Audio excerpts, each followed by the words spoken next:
Welcome to Kidmissing TV. I'm your host, Angelina Wilson. This is the case of Marialice Clark.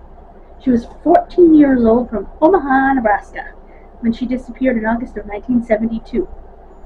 The circumstances were very mysterious.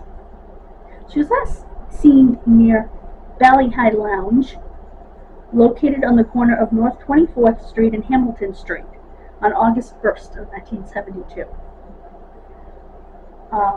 She stated she was going to visit a friend that lived in the neighborhood and did not return. People say she got into a vehicle with an Illinois license plate. Why did they say a Chicago, Illinois license plate? Anyway, Marialice is an African-American female, 5'2", 130 pounds, with black hair and brown eyes. She has a birthmark on her right hip and a scar on the back of her head. She was born on May 17th, 1958.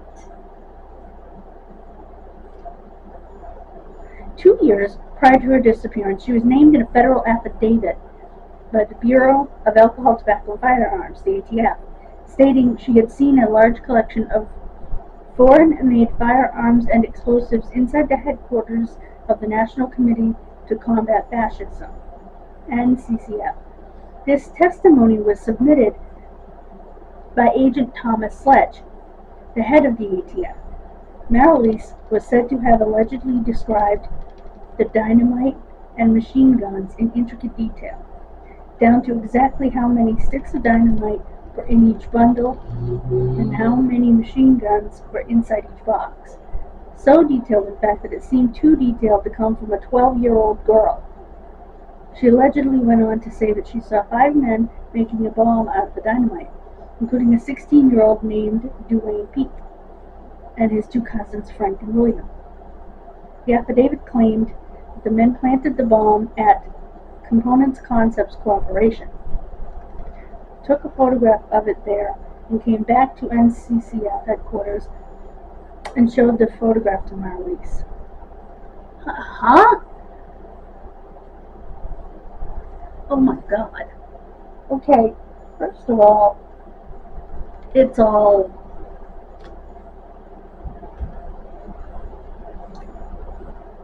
wacko. First of all, if you had a 12-year-old that had that kind of information, if I even believe that, first of all, you would put them somewhere, you'd be guarding them, put them somewhere safe. Oh, I think I just heard a knock at my door. Excuse me, guys. Okay. There wasn't a knock at my door. That makes 0 sense to me. I'm trying to make this side. There we go. It made 0 sense to me the first time I read it. There we go. Over here.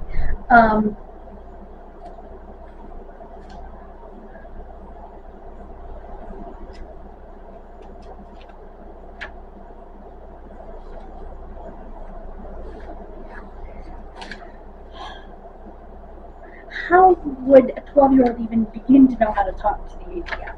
How to find the ATF? I mean, the whole thing is ludicrous.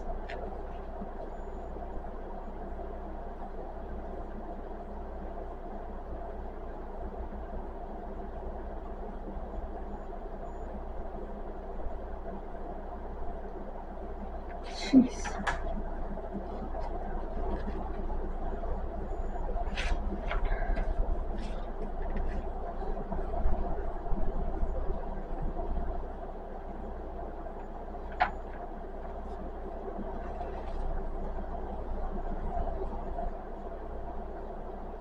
Okay, 10 days after her 14th birthday and just 3 months before she went missing, Marialice was brutally and repeatedly gang raped.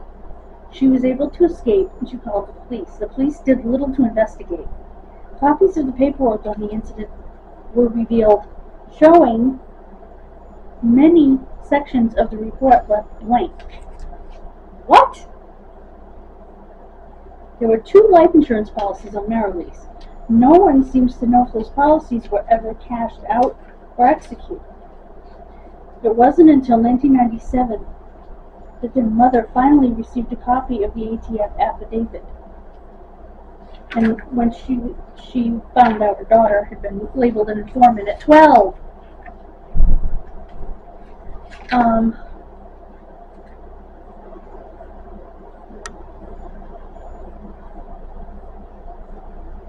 If you have any information in this absolutely crazy case, and by the way, they listed her date of disappearance as September 27th, 1972, even though she disappeared at the beginning of August. If you have any information in this ludicrous case, you can call the Omaha Police Department, Sergeant Brett Schrage, at 402-444-4127. That's 402-444-4127. That is one of the most ludicrous things that I've ever seen in my life. First of all, before you make a 12-year-old witness or an informant, who should talk to the kid's parents just saying? And if your informant gets raped, wouldn't you do everything in your power to solve that? 2 of the men with this group she was supposedly with are still in jail, even though the parole board has unanimously voted for their release. Actually, one of them died in jail, one of them is still in jail, even though, like I said, the parole board unanimously voted for their release. So, yeah. The whole thing is completely and utterly nuts. And infuriating. So, let me know if you're as infuriated as I am. God bless you. Have a wonderful rest of your day. Turn this down just a bit. And I will see you next time. Please subscribe, guys. We're trying to get to 500. God bless you.